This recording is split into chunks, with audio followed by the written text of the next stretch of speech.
শরীরের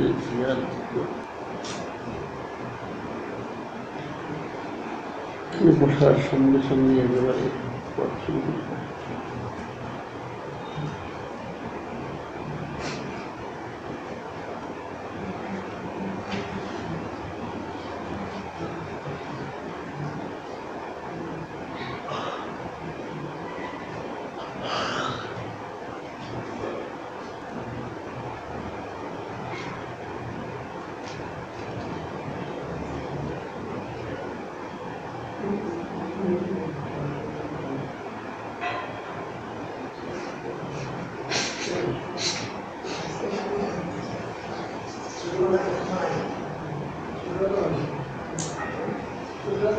চৈতন্য রক্ষা করেছে।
সিঙ্গালা কি কিনে নিয়েছো নাকি? ওই লোক যে দেয় প্রতিদিন সেই দিয়েছে। কথা বলছিল না তো, কালকে বেরো, কালকে বলছিল বড় সব কথা বলি।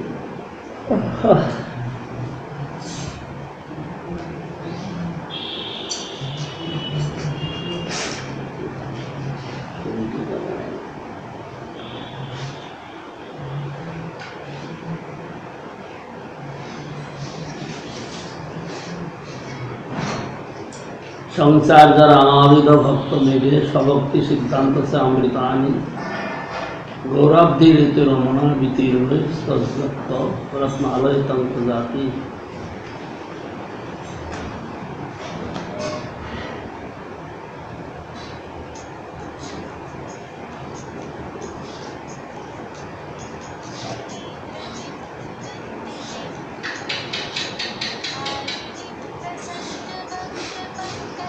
सिद्धांत अमृत समुद्र रूप श्री गौरांग रामानंद नामक भक्त मेघे स्वभक्ति सिद्धांत अमृत संचारण करिए तत्परटी विस्तीर्ण से भक्ति सिद्धांत द्वारा पुनराय स्वयं भक्ति तत्वज्ञता समुद्रता लाभ करिए।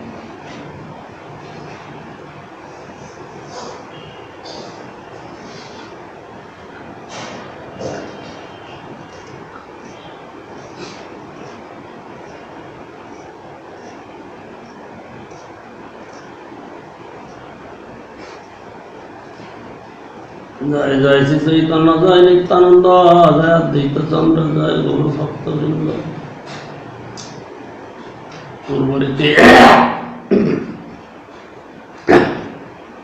পূর্বরীতে প্রভু আগে গমন করিলা, দিয়র নৃসিংহ ক্ষেত্রে কতদিনে গেলা।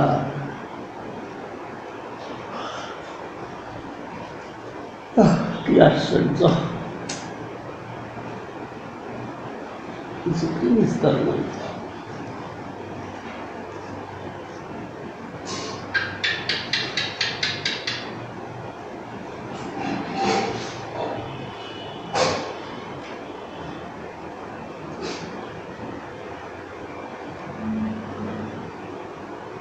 নৃসিংহ দেখিয়ে গেল দণ্ডবান্নতে, প্রেমাবেশে করিল বহু নৃত্য গীত স্তুতি।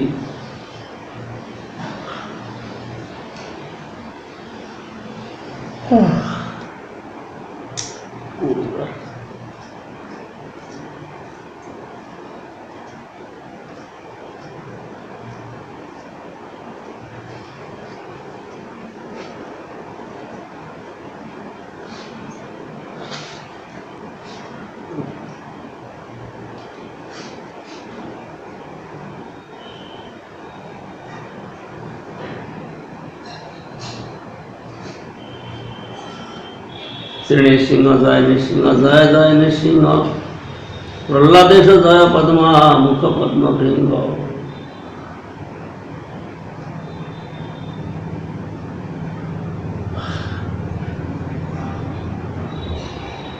কি আশ্চর্য যে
জিয়র নৃসিংহ পিএনআর লাইনে বিশাখাপট্টনম বা বিশাখাপত্তনের ব্যবহৃত 5 মাইল উত্তরে সিংহাচলম নামক স্থান। সিংহাচল নামে রেল স্টেশন আছে।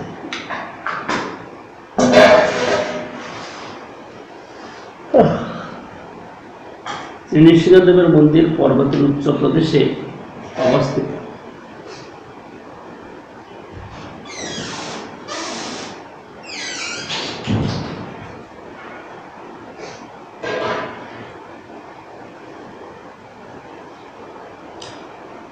বিশাখাপট্টনমের মধ্যে এই মন্দিরটি সর্বাপেক্ষা বিখ্যাত ও সমৃদ্ধি সম্পন্ন এবং স্থাপত্য কার্যের শ্রেষ্ঠ নিদর্শন রূপে বিরাজমান।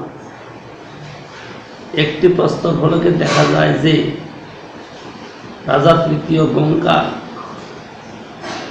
এক ভক্তিমতী গঙ্গারের এক ভক্তিমতী মহিষী শ্রী বিগ্রহকে স্বর্ণমণ্ডিত করিয়ে দেন। মন্দিরের নিকট শ্রী নৃসিংহের সেবকবৃন্দ ও অন্যান্য অধিবাসীগণ বাস করে।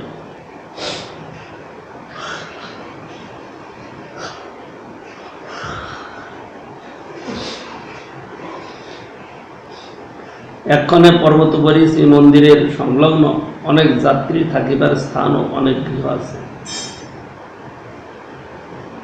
বিজয় মূর্তি আলোকময় স্থানে এবং মূল নৃসিংহ মূর্তি অভ্যন্তরে বিরাজমান।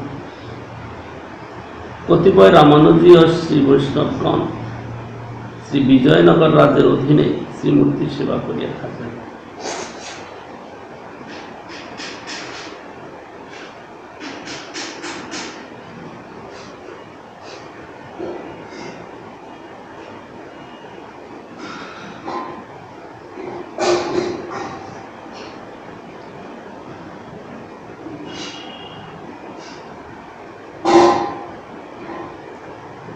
পদ্মমুখ পদ্মবৃঙ্গ, পদ্মার অর্থাৎ সবক্ষ বিলাসিনী লক্ষ্মীদেবীর কান্ত।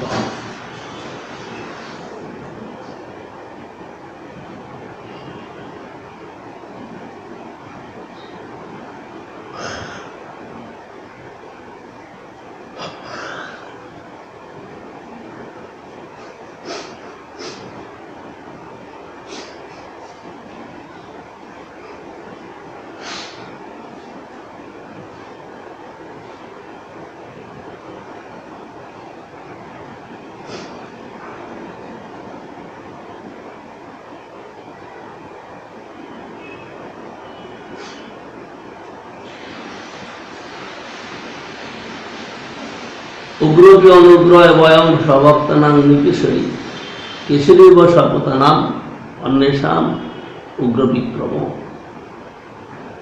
কেশরী যেরূপ উগ্র বিক্রম হইয়াও স্বীয় সন্তানদিগের প্রতি অনুগ্রহ, নৃসিংহদেব সেইরূপ হিরণ্যকশিপু প্রভৃতি অসুরদিগের প্রতি উগ্র হইয়াও প্রহ্লাদ আদি স্বভক্তের প্রতি স্নেহপূর্ণ।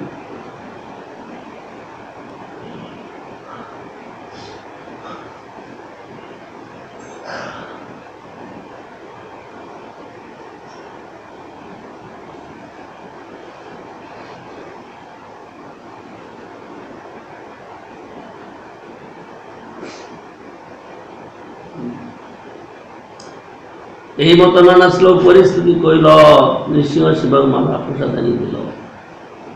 পূর্ববাদ কোন বিপ্রে কইল নিমন্ত্রণ, সেই রাত্রি তাহার ওই করিলা গমন।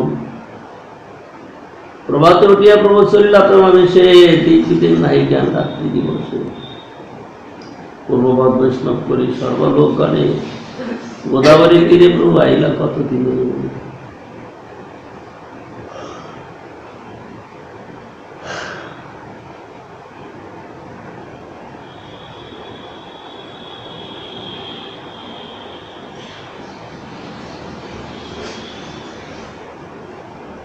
গোদাবরী দেখে হইল যমুনা স্মরণ, তীরে বন দেখি স্মৃতি হইল বৃন্দাবন। সেই বনে কতক্ষণ করি নৃত্য গান, গোদাবরী পার হইয়া তাহা কইল স্নান। ঘাট সারি কত দূরে জল সন্নিধানে, বসে প্রভু করে না কৃষ্ণ নাম সংকীর্তনে। হেন কালে তুলায় শ্রী রামানন্দ রায়, স্নান করিবারে আইলা বাজনা বাজায়।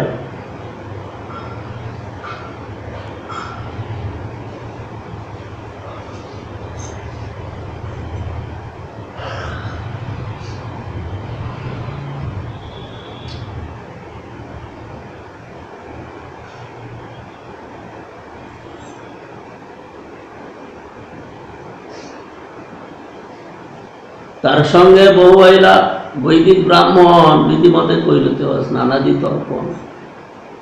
প্রভু তারে দেখি জানিল এই রাম রায়, তাহারে মিলিতে প্রভুর মন উঠি ধায়। তথাপি ধৈর্য ধরি প্রভু রহিলা বসিয়া, রামানন্দ আইলা অপূর্ব সন্ন্যাসী দেখিয়া। সূর্য শত সম কান্তি অরুণ বসন, সুবলিত প্রকাণ্ড দেহ কমল লোচন। দেখিয়া তাহার মনে হইল চমৎকার, আসিয়া করিল দণ্ডবত নমস্কার। অতি প্রভু কহে উঠা পরম কৃষ্ণ কৃষ্ণ, তারে আলিঙ্গিতে প্রভুর হৃদয় সৎকৃষ্ণ। তথাপি বুঝিল তুমি রায় রামানন্দ, কেহ কয়ে সেই হোক তার শূদ্র মন্দ। তবে তারে কইল প্রভু তীর আলিঙ্গন, প্রেমাবেশে প্রভু বৃক্ষে চড়ে আছে সব। স্বাভাবিক প্রেম দোহার উদয় করিলা, দোয়া আলিঙ্গিয়া ধরে ঘুমেতে চলিলা।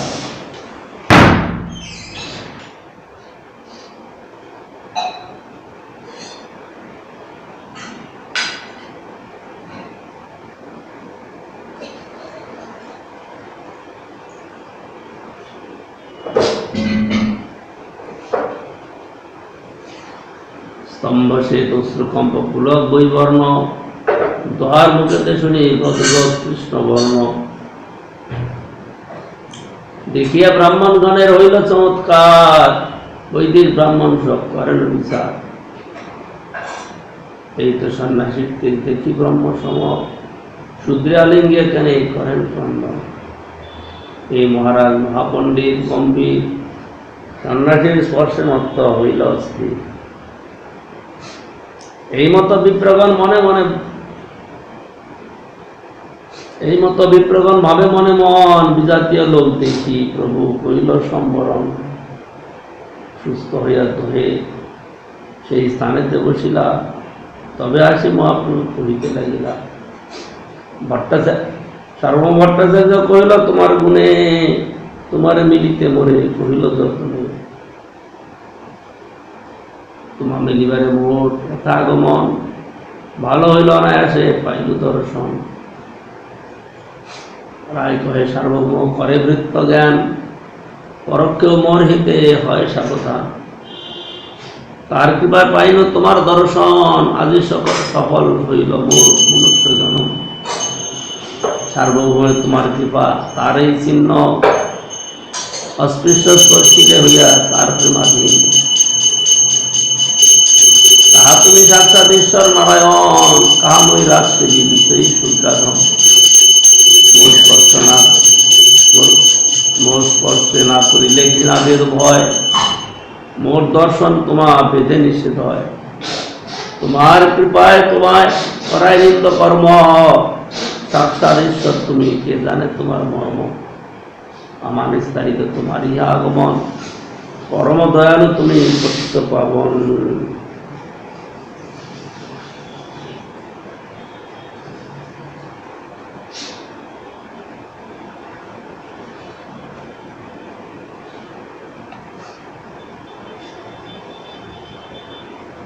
মহান্তর স্বভাবে তারিতে পামর, নিজ কার্য নাই তবু যান তার ঘর।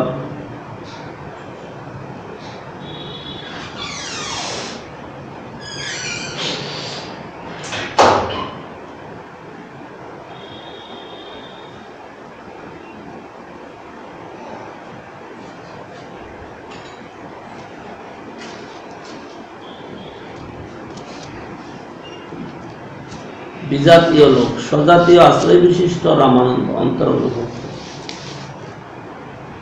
রামানন্দের সঙ্গীয় ব্রাহ্মণাদি কর্মনিষ্ঠগণ অন্তরঙ্গ ভক্ত হওয়া দূরে থাকুক, শুদ্ধ ভক্ত নয়।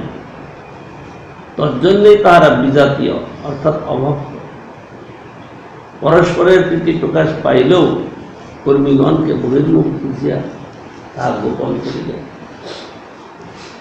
শ্রীল রায় রামানন্দ স্বাভাবিক দীনতাক্রমে বিষয়ী শূদ্রাধম প্রভৃতি নিকৃষ্ট বিশেষণে আপনাকে অভিহিত করিলেও এবং শুক্র বিপ্র কুলোদ্ভূত না হইয়াও তিনি প্রকটিলায় নিষ্কেন্দন শুদ্ধ ভাগ্য পরমহংস ছিলেন। সুতরাং তাহাকে বৈদিক একায়ন শাখাস্থিত অপ্রাকৃত দৈশ্য ব্রাহ্মণ বলিলে তাহার সামান্যই মহিমা থাকতে হয়।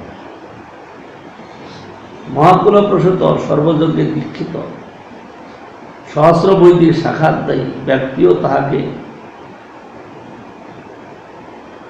শূদ্রবুদ্ধি করিয়া অপর শূদ্র কুলোদ্ভূত ব্যক্তির সহিত সমান বলিয়া জ্ঞান করিলে নিশ্চয়ই নরক লাভ করিবে।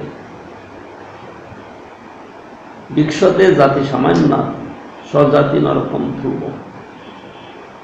পরমার্থ লিপ্সু জীবের তদ্দাস অভিমানেই চিরকল্যাণ নিহিত।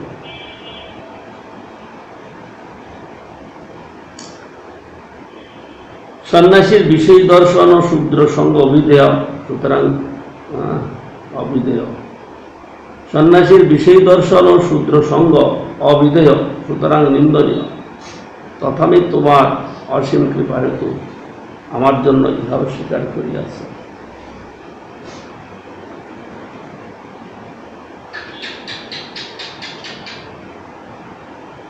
মহৎ বিচলনং নৃণাং গৃহীণাং দীনচেতসাম নিঃশ্রেষায় ভগবৎ অন্যথা কল্পতে কোসি। হে ভগবান, দীনচেতা গৃহীলোকদিগের নিত্য মঙ্গল সাধনের জন্য মহৎ ব্যক্তিগণ তাহাদের গৃহে গিয়ে থাকেন, অন্য কারণে গমন করেন না।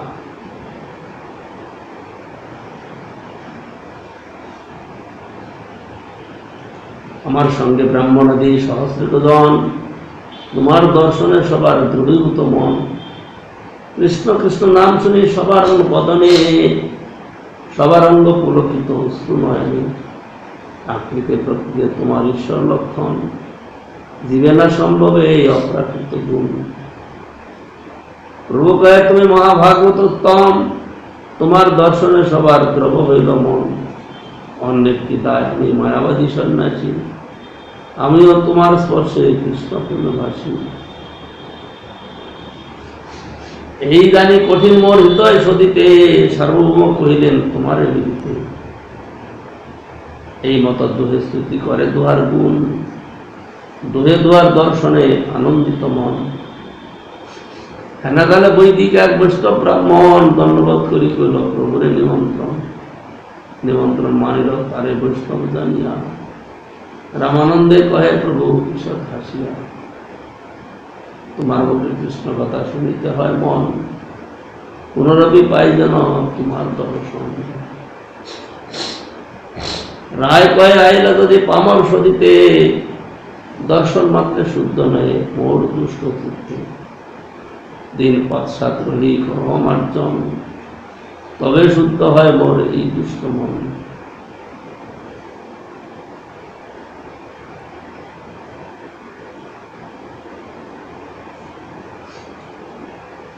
যদ্যপি বিচ্ছেদ দুহার সহন না যায়, তথাপি দণ্ডবোধ করি চলিলা রাম রায়। প্রভু যাই সেই বিপ্রগারে ভিক্ষা করিল, দুই জনার উৎকণ্ঠাতে আসি সন্ধ্যা হইল। প্রভু স্নান কৃত্য করি আসেন বসিয়া, এক বৃত্ত সঙ্গে রায় মিলিলা আসিয়া। নমস্কার কইল রায়, প্রভু কইল আলিঙ্গন। আলিঙ্গনে দুইজনে কৃষ্ণ কথা কয় রহস্থানে।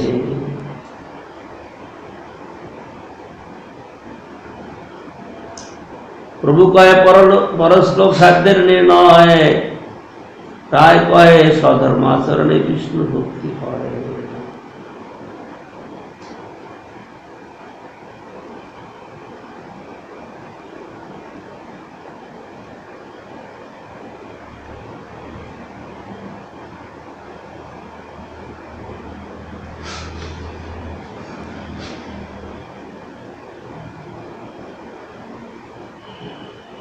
বর্ণাশ্রম আচারবতা পুরুষের পরপুমান, বিষ্ণু আরাধ্যতে পন্থা নান্য তত্ত্ব কারণ।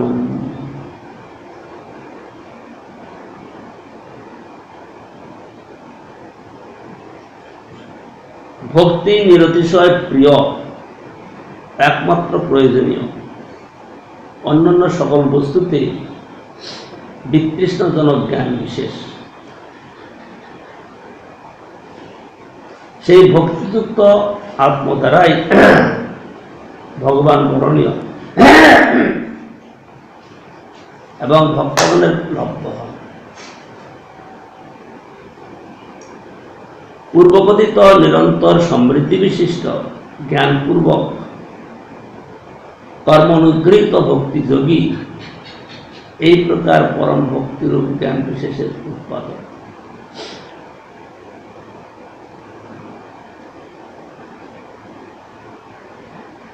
ভগবান পরাশর বর্ণাশ্রম আচারবত শ্লোকে ঐরূপ বলিয়াছে।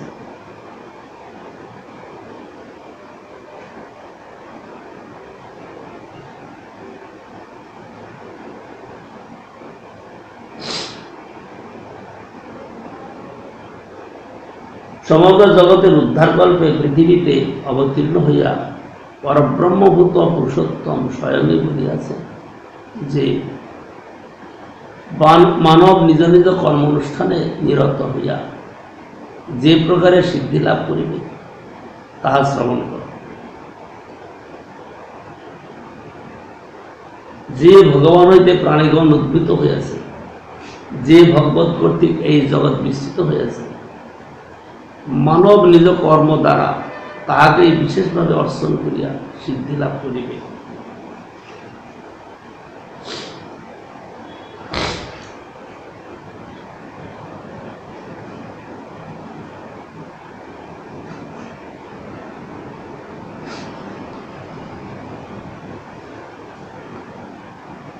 এই সিদ্ধিপথ কর্মানুগৃহীত, যথোচিত ক্রম পরিণত, ভক্তেগ লভ্য, এবং ভগবান বোধায়ন, টঙ্ক, দ্রমীর, গুহদেব, কপর্দি, ভারসী প্রভৃতি শিষ্টগণ এই অনিন্দ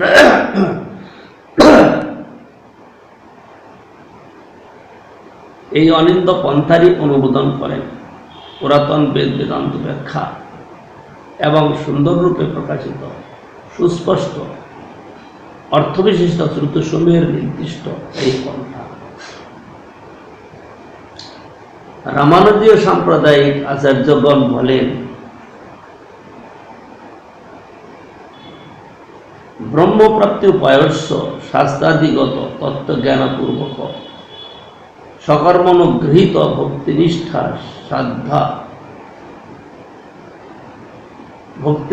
সাধ্যান অবধিক অতিশয় বিক্রিয় বিশদতম প্রত্যক্ষতাপন্ন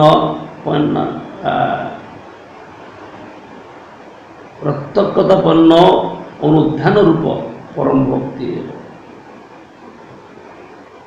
বর্ণাশ্রম আচারবতা ইতি উক্তরিতা ন সন্ন্যাস নিয়তা নাপি যৎকিঞ্চিৎ এক বর্ণ নিয়তা কিন্তু শশ বর্ণাশ্রম নিয়তা।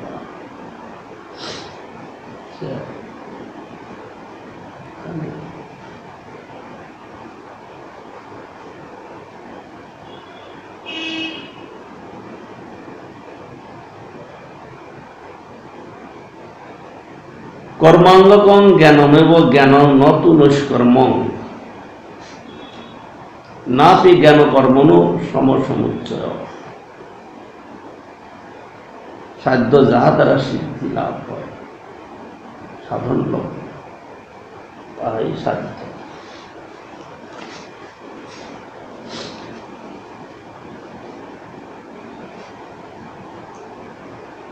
বর্ণাশ্রম আচারবতা ব্রাহ্মপক্ষ ত্রিয়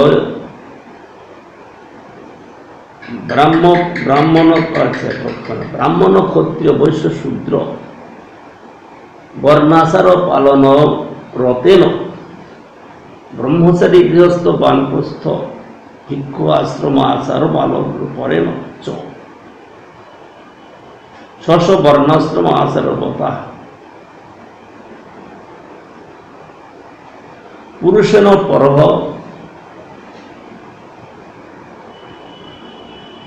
উমান আরাধ্যতে ইতি পন্থা তৎ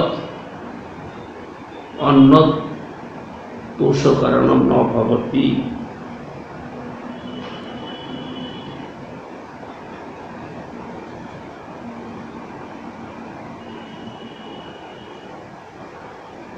পরমেশ্বর বিষ্ণু বর্ণধর্ম আশ্রম ধর্মের আচারযুক্ত পুরুষ কর্তৃক আরাধিত হন।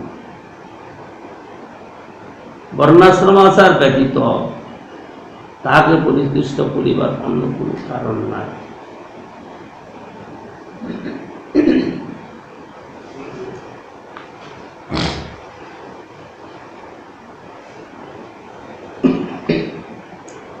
তাৎপর্য এই যে ভগবানকে পরিতুষ্ট করাই সাধ্য তত্ত্ব। মানবগণ নিজ নিজ স্বভাব অনুসারে নির্ণীত বর্ণধর্ম অবস্থা অনুসারে নির্ণীত আশ্রম ধর্ম পালন করিলেই ভগবান বিষ্ণু সন্তুষ্ট হন। ব্রাহ্মণ ক্ষত্রিয় বৈশ্য শূদ্র এই চারি বর্ণ প্রতি বর্ণের যে ধর্মশাস্ত্রে নির্মিত আছে তাহাই আচরণ করিয়া মানুষ জীবনযাত্রা নির্বাহ করিবে। ব্রহ্মচর্য, গার্হস্থ, বানপ্রস্থ, সন্ন্যাস এই চারটি আশ্রম নিজ নিজ আশ্রমভিত ধর্মাচরণ করিয়া ভগবানকে সন্তুষ্ট করিবে। ইহাতে ব্যভিচার হইলে মানবের কর্তব্যায় ও নরকগমন হয়। পরমার্থ পথ ধরিতে হইলে প্রথমেই ধর্মজীবনের প্রয়োজন। জীবন নির্বাহকারী ধর্ম পৃথক পৃথক স্বভাবের ব্যক্তিদের জন্য স্বভাবতই পৃথক পৃথক। মানুষের জন্ম সংসর্গ শিক্ষা হইতে স্বভাবের উদয় হয়।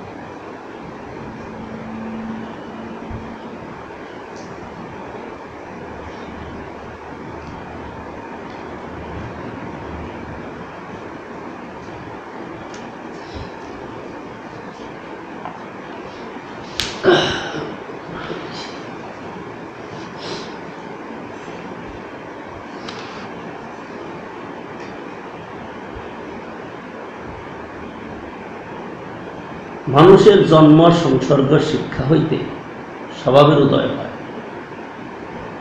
স্বভাব অনুসারে বর্ণ স্বীকার না করিলে কেহই জীবনযাত্রায় চতুর হইতে পারে না।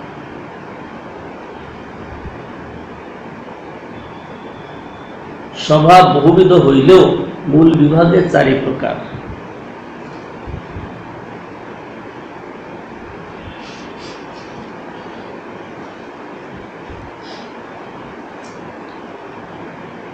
স্বভাব বহুবিধ হইলেও মূল বিভাগে 4 প্রকার। ঈশ্বর ও বিদ্যাই যাহাদের স্বভাবগত বিষয় তাহারা ব্রাহ্মণ।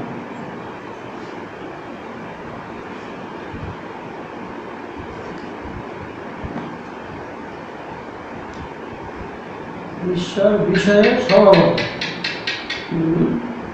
ঈশ্বর বিষয়ে স্বভাবত কি বুঝলে? মানে ঈশ্বর ভগবানের সম্বন্ধীয় যে ঈশ্বর ও বিদ্যাই যাহাদের স্বভাবগত বিষয়। ভগবান বিদ্যা, হ্যাঁ, ভগবান এবং বিদ্যা যাহাদের স্বভাবগত বিষয়। কি বুঝলে? ভগবানের পরবিদ্যা যারা মতি গতি স্বভাবত সেই ভগবানের সেবা ভক্তি অনুকূল যেগুলো সেইগুলো নিয়ে তাদের যারা স্বভাব নিয়ে আছে সেটাই হচ্ছে শ্রেষ্ঠ, তারাই হচ্ছে ব্রাহ্মণ। এখানে একটুখানি বেশি বললে, যেটা এখানে প্রযোজ্য হবে না। ভক্তি করার কথাটা, যেখানে ভক্তি করার কথা, ভক্তিটা কি? ভক্তিটা একান্তভাবে ভগবানের কথা শ্রবণ কীর্তন স্মরণ করা। কিন্তু ব্রাহ্মণদের মধ্যে স্বভাবগত বিষয়তে সেটা কম আছে। সেটাই তো সেটাই তো বলা। ঈশ্বর ও বিদ্যাই যাহাদের স্বভাবগত বিষয় তারা ব্রাহ্মণ। ভগবানের সম্বন্ধে চর্চা করে, কিন্তু তারা শুদ্ধ ভক্তির অনুশীলন কম করে। ব্রাহ্মণ স্বভাব, ব্রহ্ম স্বভাব, তাকে বলে ব্রহ্ম স্বভাব। ভগবত বিষয়ে, বিষ্ণু বিষয়ে তারা চিন্তা করে।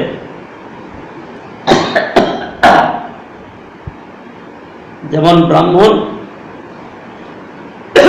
বিষ্ণুর অর্চন করবে, এইটাই নিয়ম, এটাই বিধান। ব্রাহ্মণ বিষ্ণুর সেবা করে। এখন বিষ্ণুর সেবা যদি অর্চন মার্গে হয়, তাহলে সেখানে ভক্তির প্রভাবটা কমে যায়।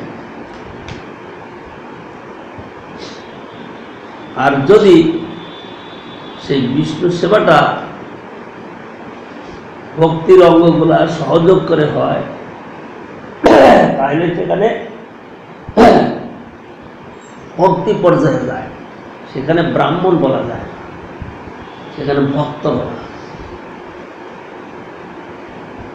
ব্রাহ্মণ যারা, তারা নিজেদের বর্ণ অনুযায়ী যেসব কর্মবিহিত আছে সেগুলা করে। যেমন সন্ধ্যা বন্দনা আদি তারা নিয়মপূর্বক করবে। সন্ধ্যা বন্দনাদি বুঝলে? সন্ধ্যা করা। শান্তি। সন্ধ্যা করা মানে আমরা যে জপ করি আহ্নিক করা, সন্ধ্যা আহ্নিক। কোনো ব্রাহ্মণ করে সেটা হলো অন্য কথা। ব্রাহ্মণের এই স্বভাব হবে, ব্রাহ্মণ যারা তাদের এই স্বভাব, কিন্তু এই স্বভাবের অনুকূলে যারা নাই তারা ব্রাহ্মণ হলো না। সেরকম যারা ভক্ত, ভক্তের স্বভাবে কি হবে? সর্ববিধা সমাগতি হবে। ভক্তরা যেসব বিষয় অনুসরণ করেন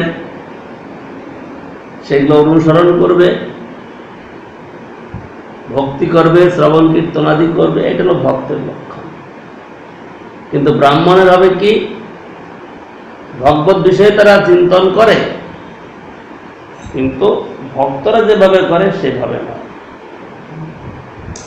তারা বর্ণ আশ্রমের বিহিত অনুযায়ী করে। এতক্ষণ শুনলাম,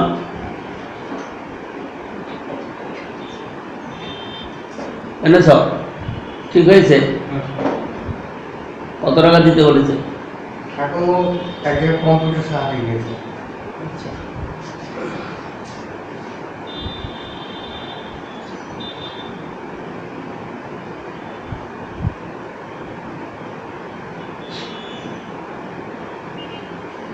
ঠিক আছে, তোমার কি কাজ আছে? তুমি কার্ডগুলো সংগ্রহ করতে কত টাকা লাগবে?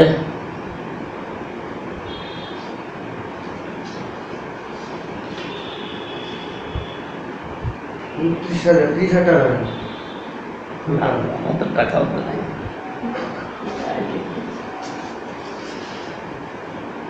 30,000 টাকা লাগবে। অত টাকা মানে অফিস ঘরের বারান্দা, পায়খানা বাথরুমের দরজা, চালা, আর প্লাস আপনার 6টা ঘরের হচ্ছে চালার আইটেম। শুনো, 6টা ঘরের ওখানে বারান্দার দরকার নাই। না, সে না দিলেন, ওটা ধরা নেই। হ্যাঁ, ওটা ধরার দরকার নাই। ওটা তুমি সানসেট দিতে পারো। হ্যাঁ, মানে স্টেপ তো বাড়িয়ে দিয়ে। একটু একটু বাড়িয়ে দিয়ে ওই 3 ফুটের আছে 4 ফুটের করে দিবে। হ্যাঁ। একটু একটু সানসেট দেওয়া যায়, পুরোটা বারান্দা করা বৃষ্টি জলে থাক না পড়ে। হুম। ওটা আমি ধরিনি, ওটা বাদ। ওটা বাদ দিয়ে কত টাকা হয়েছে? আপনার হচ্ছে কত কিবি মাল লাগবে? এখানে লেখা আছে 29 কিবি 10 ইঞ্চি লাগবে। 29 কেবি মাল। হ্যাঁ, তাহলে 29,000 কি করে হবে? এই 600 টাকা দে। কি কাজ? ওই যে ইউক্যালিপটাস, আচ্ছা, তোর দাম কম আছে। এটা হচ্ছে আমাদের রেট, এই যে লিখে দিয়েছে। আমার বলতে 800 টাকা বলছে, আপনাকে আমি 600 টাকা বলছি।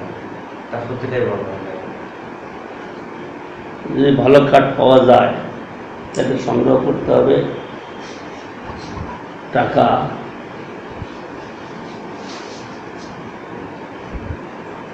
কিছু টাকা কিছু জোটাতে হবে।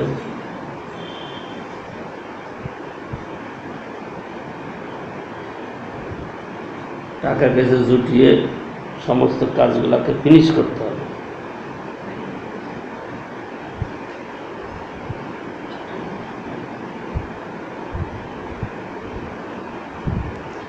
আর এখানকার টিনগুলাকে তোমার কালকে কাজ আছে? অল্প কাজ আছে। না, বলছি তোমার কোনো কোথাও কাজের অর্ডার আছে নাকি? বলা না, কাজ করার নাই?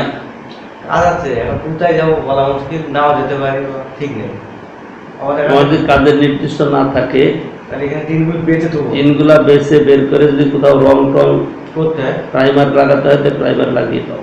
ঠিক আছে। বারান্দায় লাগবে 8 ফুট, হুম, আর ওখানে লাগবে কত? 12 ফুট। ওখানে লাগবে আপনার 7 ফুটের, 7 ফুট না, 8 ফুটের আর 7 ফুটের লাগবে। ওখানে 15 ফুট লাগবে। 13 ফুট। 13 ফুট একদম না, 11 ফুট, 12 ফুটের লাগছে। 11 ফুটের তোমার তো 12 ফুটের মধ্যে আছে টিন, না হলে পরে 6 দুইটা দেবে। 12 ফুটের, বা 7 10 ফুটের আছে, 9 ফুটের আছে। অত বড় তো লাগবে না। 12 ফুটের টিন আপনাদের কাছে এখানে নেই। 12 ফুটের টিন না থাকে, একটা 7 ফুট, একটা 6 ফুট, হুম হুম, এরকম করে মেকআপ করতে হবে। মেকআপ করে ওখানে বানাতে হবে। তাহলে কালকে এগুলো ঠিক করে নাও, হ্যাঁ কাঠ সংগ্রহ করো, দেখি কালকে টাকা পাওয়া যায় নাকি। কালকে না পাওয়া গেলে সোমবার পাওয়া যাবে, সোমবার পেয়ে কাঠ নিয়ে আসবে। তোমার তো কাঠ বাকি দিতে পারে কিছু, কি অল্প কিছু বাকি আছে তুমি বিশ দিয়ে দেবেন, হ্যাঁ 20,000 দিয়ে দেবেন, 20,000 টাকা নাই আর। 10,000 টাকা বাকি থাকবে। তুমি কাঠ সিরাই করে অল্প কিছু টাকা দিয়ে অল্প কিছু কাঠ নিয়ে আসো, মা পছন্দের কাজের মতো 2 দিন যাতে করতে পারো। আগে পাল্লাগুলো বানাও, হ্যাঁ পাল্লা কাঠগুলো দেবো। অফিসের রুমের পাল্লা, বাথরুমের পাল্লা, এগুলো সব বানিয়ে নাও। আর অফিস ঘরের ভেতরে যেটা রয়েছে পায়খানা মতন, ওইটা তো প্লাস্টিকের হবে, হুম, ওটা তো ধরেই নেই। ফাইবারের।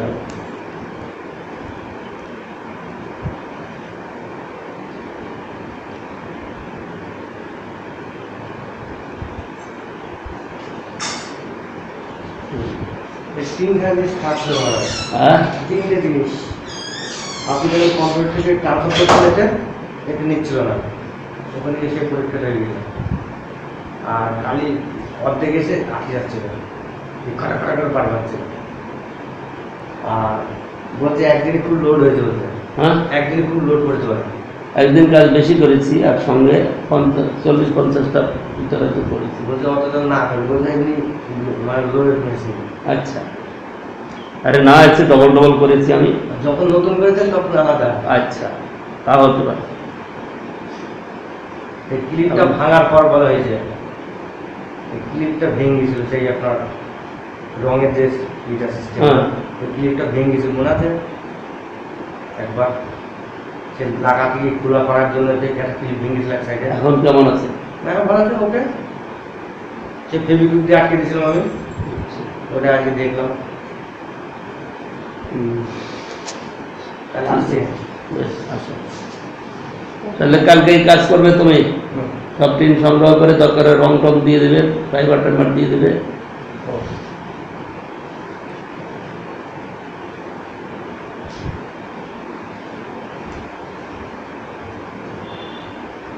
ঈশ্বর ও বিদ্যাই যাহাদের স্বভাবগত বিষয়, তাহারা ব্রাহ্মণ। শৌর্য ও রাজ্য শাসনেই যাহাদের স্বাভাবিক প্রকৃতি, তাহারা ক্ষত্রিয়। কৃষি, পশুপালন ও বাণিজ্য ক্রিয়াই যাহাদের স্বভাবগত কর্ম, তাহারা বৈশ্য। ত্রিবর্ণের সেবা মাত্রই যাহাদের স্বভাব, তাহারা শূদ্র। নিজ নিজ বর্ণ ধর্মে এবং অবস্থাক্রমে আরাধন করিতে করিতে মানবের নৈসর্গিক উন্নতি হয়, বিপরীত আচারে নৈসর্গিক পতন হয়। সুতরাং ধর্মজীবনই মানবের সকল উৎকর্ষের মূল। কিন্তু ভক্তি জীবনে ভক্তের মধ্যে দেখা যায় কি, বর্ণাশ্রম বিধানের ছাড়াই ভক্তি করা যায়, ভক্ত হতে পারে।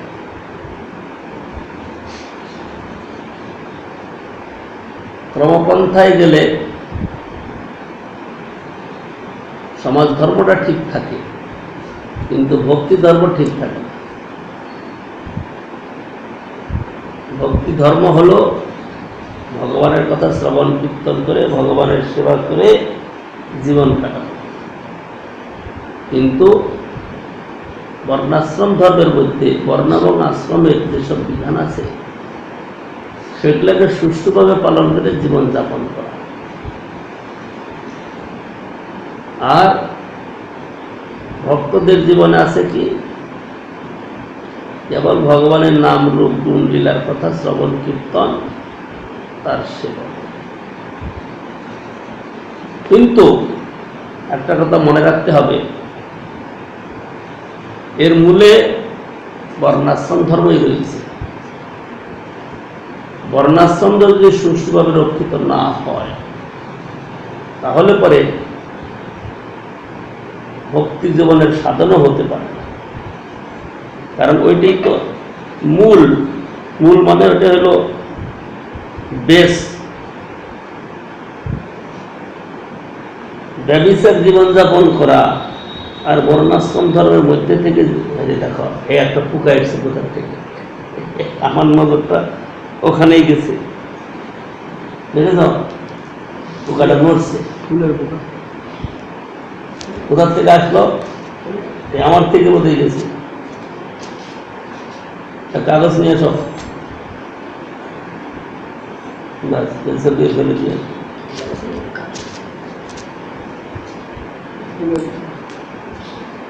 বর্ণাশ্রম ধর্ম সুষ্ঠুরূপে পালন না হলে পরে তাহলে ভক্তি জীবনও চলে না, কারণ বর্ণাশ্রম ধর্মই মূল। যারা আজকাল হরিভজন করবে তারাও বর্ণাশ্রমের অনুসরণে জীবনযাপন করবে, যদি না করতে পারে তাহলে সেখানেও পায়। যেমন লেচ্ছরা উচ্ছিষ্ট বিচার করে, ম্লেচ্ছগণ উচ্ছিষ্ট বিচার করে, কিন্তু যারা বর্ণাশ্রমের অধীন হবে তাদের এটা নির্দিষ্টভাবে পালন করতে হবে। যারা পালন করে না তারা ম্লেচ্ছ আচার করে। তারপরে পবিত্রতা, যেমন প্রস্রাব পায়খানা করে তার জন্য বিশেষ কিছু বিধান করে পবিত্রতা লাভ করতে হবে, কিন্তু যারা করে না সেটা বর্ণাশ্রম ধর্মের বাইরে চলে গেল, ম্লেচ্ছ আচার।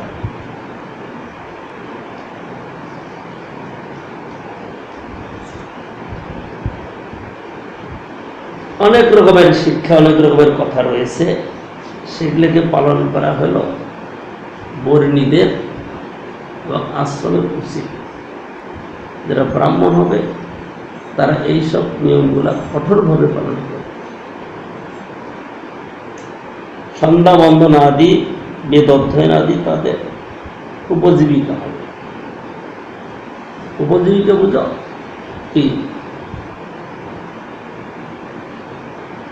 তারা ওই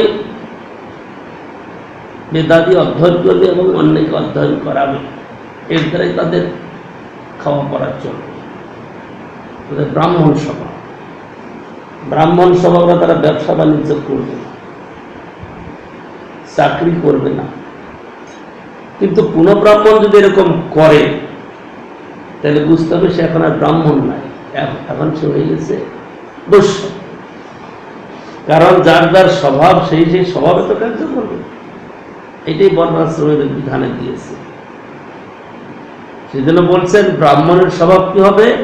ঈশ্বর চিন্তা, ঈশ্বর পূজা আর বিদ্যা অভ্যাস। বিদ্যা বলতে বেদাদি অধ্যয়ন আর অধ্যাপনা, এটা হলো ব্রাহ্মণের স্বভাব। তারা হলো ব্রাহ্মণ।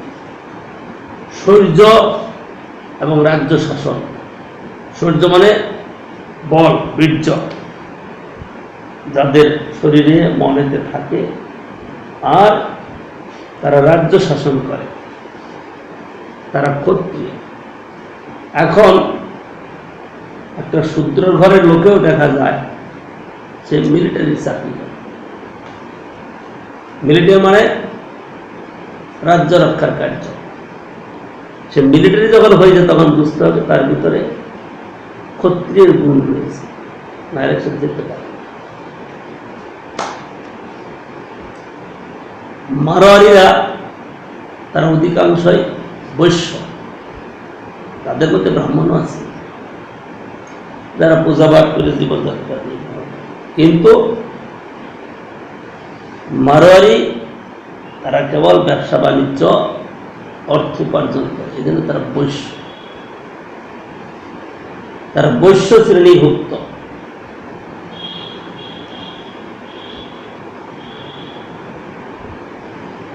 কৃষি, পশুপালন ও বাণিজ্য ক্রিয়ায় যাহাদের স্বভাবগত কর্ম তারা বৈশ্য। আর ত্রিবর্ণের সেবা মাত্রই যাদের স্বভাব তারা শূদ্র। ব্রাহ্মণ, ক্ষত্রিয়, বৈশ্যের সেবা করে জীবনযাত্রা নির্বাহ করে। সেবা করে মানে তাদের চাকরি করে, তাদের কাজ করে। যারা জীবন নির্বাহ করে তারা হলো শূদ্র। বর্তমানকালে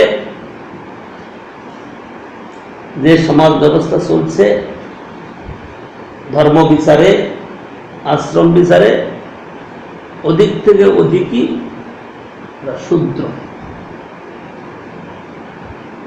ব্রাহ্মণও যদি অর্থ উপার্জনের জন্য যে পরের চাকরি করে, সে আর ব্রাহ্মণ হইল না, সে হয়ে গেল শূদ্র। এইটাই বিধান বলছে। কিন্তু এর মধ্যে থেকেও যদি শূদ্রের ভূমিকা পালন করেও যদি সে ধর্মাচরণ করে চলে, তাহলে সে বর্ণাশ্রমের মধ্যে রইল। কিন্তু ব্রাহ্মণ হয়েও যদি সে বর্ণাশ্রমের আচার আচরণ না করে, তাহলে সে শূদ্রও নয়, সে ম্লেচ্ছ হয়ে গেল, বর্ণাশ্রম বহির্ভূত, ম্লেচ্ছ বলবে তার। এই কথাগুলো যে আমরা শুনলাম, এইটা শাস্ত্রের প্রথমে বলেছে যে এই ধর্ম আচরণ করলে কৃষ্ণ ভক্তি লাভ। এতগুলো কথা কে বললেন? রায় রামানন্দ। এই কথাগুলো বলছেন রায় রামানন্দ। কি করে বলছেন? মহাপ্রভু যখন রামানন্দ রায়ের সাক্ষাৎ পেলেন, রামানন্দ রায়ের সঙ্গে মহাপ্রভুর কথোপকথন হচ্ছে। কথোপকথনে বলছেন, হে রায়, তুমি একটা কথা শোনো, ধর্ম বিচার করতে গেলে কোন ধর্মটা শ্রেষ্ঠ? তখন বলছেন, সধর্ম আচরণ করাটাই হলো উত্তম, তাতে ভগবানের ভক্তি লাভ হবে, ভগবানের কৃপা লাভ হবে। এই কথাটা মহাপ্রভুকে শোনালেন। শোনাতে গিয়ে শাস্ত্রের প্রমাণও দিলেন। বর্ণাশ্রম আচারবতা পুরুষের পরপমান বিষ্ণুর আরাধ্যতে পন্থা নান্য তত্ত্ব সকারণ। ভগবান বিষ্ণুকে সন্তুষ্ট করতে গেলে এই বর্ণাশ্রম ধর্ম পালন করে জীবনযাত্রা নির্বাহ করতে হবে। সুন্দর কথা, কারণ এইটা হলো বেস, এটা হলো ভিত্তি। যদি এটা ভিত্তি, এই ভিত্তিটা না থাকে, তাহলে বর্ণাশ্রম ধর্ম টিকে না। ম্লেচ্ছ যদি সে ভক্তি যাজন করে, তাহলে তাকে এই বর্ণাশ্রম ধর্মের যে সুষ্ঠু আচরণগুলো আছে তাকে করতে হবে। যেমন শুনলাম, উচ্ছিষ্ট বিচার করতে হবে, প্রস্রাব পায়খানা আদি করে শরীর পবিত্র করার জন্য সবসময় চিন্তা ব্যবস্থা রাখতে হবে, আরো অনেক কিছু। যারা এরকম করবে না, তারা বিষ্ণুর সেবা করতে পারবে না। বিষ্ণুর সেবা না হলে পরে তাদের স্বভাব হয়ে গেল অন্য, ম্লেচ্ছ হয়ে গেল। কিন্তু যদি ম্লেচ্ছ যদি এরকম জীবনযাত্রা করে চলে, তাহলে তাকে মানে সে যদি ভক্তি করে, তাহলে তাকে এই সমস্ত জীবনযাত্রা নির্বাহ করে চলতে হবে। সুতরাং এইটাই হলো মূল, বর্ণাশ্রম ধর্মটাই মূল। সেই জন্য প্রভুপাদ বা ভক্তিবিনোদ ঠাকুর তারা দৈব বর্ণাশ্রম ধর্মের বিধান দিয়েছে। আশ্রম ধর্ম তো রয়েছে, কিন্তু দৈব, দৈব বলতে এখানে দৈব বলতে এখানে বোঝাতে চাচ্ছেন যে বর্ণাশ্রম ধর্ম আছে তাকে তো উল্টিয়ে দেওয়া যাবে না, কিন্তু মুখ্য রূপে থাকবে সেখানে ভগবত ভক্তির কথা। বর্ণাশ্রম ধর্ম যে যেভাবে পালন করা দরকার সেইভাবে করবে, কিন্তু মুখ্যত থাকবে শ্রবণ কীর্তন আদি, হরি সেবা আদি, এইরকম রেখে জীবনযাত্রা করবে। কিন্তু তারা গৃহস্থই আছে, বর্ণাশ্রমের মধ্যে আছে, তারা পরমহংস হয়নি। পরমহংস যারা হয়েছেন তাদের উপরে কোনো বিধি ব্যবস্থা প্রয়োগ নাই, তারা আত্মস্থ হয়েছে। সুতরাং তাদের আর বিধি ব্যবস্থার প্রয়োগ নাই, তারা যা করছেন সেইটাই ঠিক, তার মধ্যে কোনো দোষ দেখার নাই। কিন্তু যতক্ষণ পর্যন্ত সেই স্তরে জীব পৌঁছাতে না পারছে ততক্ষণ পর্যন্ত তাকে বর্ণাশ্রম ধর্মের যেসব বিধানগুলা সেগুলোকে পালন করা চলাই বিধেয়। আর প্রভুপাদ ঠাকুর ভক্তি বিনোদ সেই শিক্ষাটাই দিয়েছেন, দিয়ে প্রাথমিক অবস্থায় ভক্তির দিকে এগিয়ে নিয়ে যাচ্ছে। কারণ পূর্বকালে যেসব ব্রাহ্মণ বা বর্ণাশ্রম ধর্মীরা ছিল তারা ভক্তির উপরে জোর দেয়নি, তারা বর্ণাশ্রম ধর্ম পালন করে ওইটাই কথাটাই বলছেন। বর্ণাশ্রম আচারবতা পুরুষণ পর প্রমাণ বিষ্ণুর আরাধ্যতে পন্থা নান্য তত্ত্বস কারণ। পরমেশ্বর বিষ্ণুর বর্ণধর্ম আশ্রম ধর্মের আচারযুক্ত পুরুষ কর্তৃক আরাধিত হয়। মানে যারা বর্ণাশ্রম ধর্মের আচার পালন করেন তারাই বিষ্ণু ধর্ম পালন করেন, বিষ্ণুর সেবা করেন। আর বর্ণাশ্রম ছাড়া ভগবানকে তুষ্ট করা যায়, তুষ্ট করা যায় ভক্তির অনুশীলন করলে। কিন্তু ভক্তির অনুশীলন যখনই করবে ওই বর্ণাশ্রমের যে বিধানগুলা রয়েছে সেগুলা পালন করতে হবে, কিন্তু বর্ণাশ্রমের প্রতি তাদের আগ্রহ থাকবে না। আগ্রহটা কি হবে? আমি ভক্তি করছি, আমি ব্রাহ্মণ। অনেক লোকে বলে, সাধুদের মধ্যেও এই কথা শোনা যায়। এটা এই অভিমান নিয়ে চলাটা ভক্তি ধর্ম না। মানে আমি সন্ন্যাসী,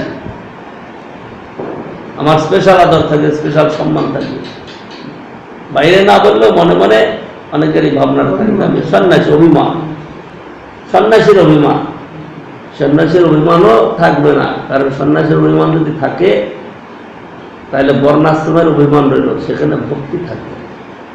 ভক্তি রাখতে গেলে অভিমান ত্যাগ করে এই বর্ণাশ্রম ধর্মের মধ্যে থেকেও পরিভজনের কথা পালন করতে হবে।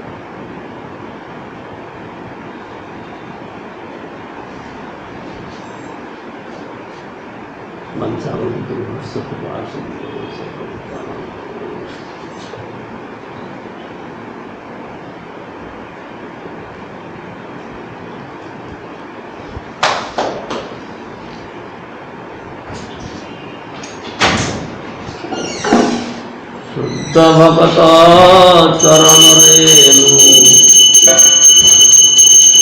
ভজনয় অনুকূল। চরণ রে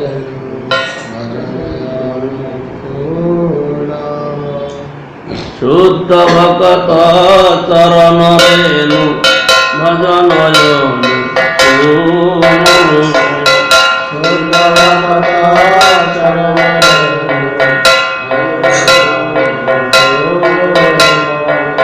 ভগত শিবা পরম সিদ্ধি প্রেম লতিকা। ভগত সেবা পরম সিদ্ধি প্রেম লতিকা। ভগত সেবা পরম সিদ্ধি প্রেম লতিকা। ভগত সেবা পরম সিদ্ধি প্রেম লতিকা। শুদ্ধ ভগত চরণ রেণু ভজন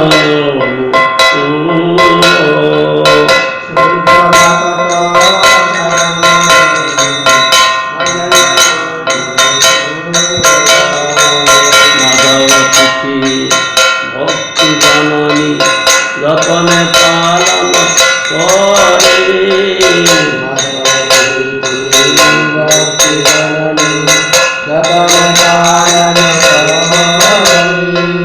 কৃষ্ণ বসতে বসতে বলে পরময়াদর বরে।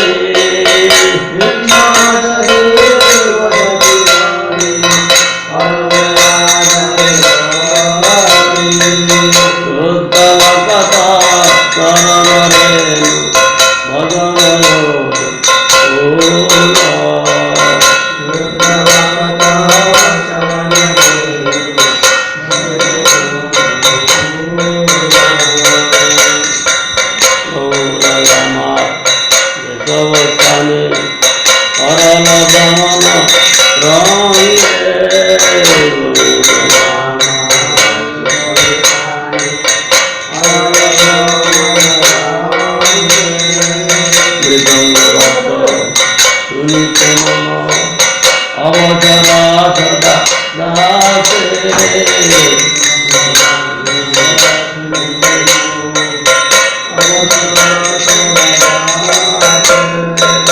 গৌরবিতা কীর্তন শুনি আনন্দের হৃদয় নাচে।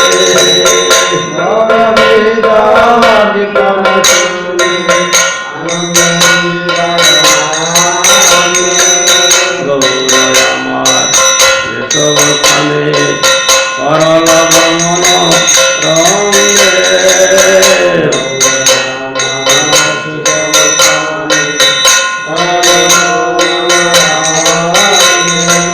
সেসব স্থান হেরিব আমি প্রণয়ী ভকত সঙ্গে।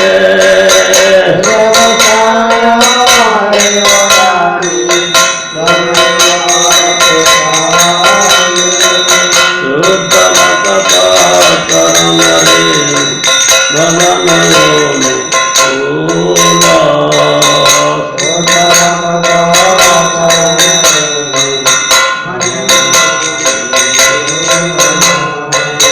যুগল মুক্তি দেখিয়া মোর পরময় আনন্দ হয়।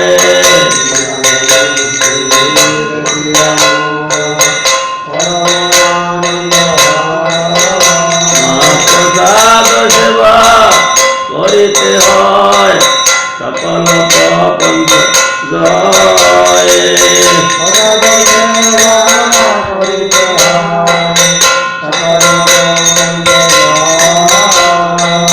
শুদ্ধ ভকত চরণরে ভজন ফুল,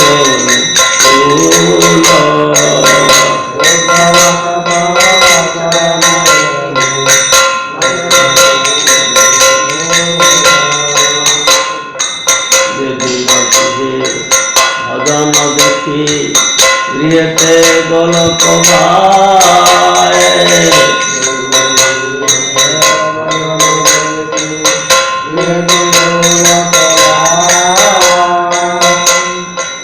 চরণ সেদ দেখিয়া গঙ্গা সুজনা সীমা পায়।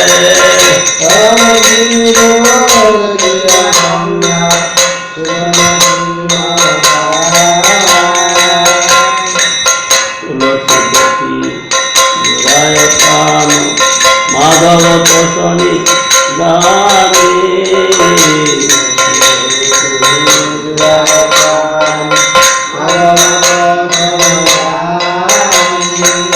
গৌর প্রিয় ঠাকুর জীবনে জীবন সার্থক মানে।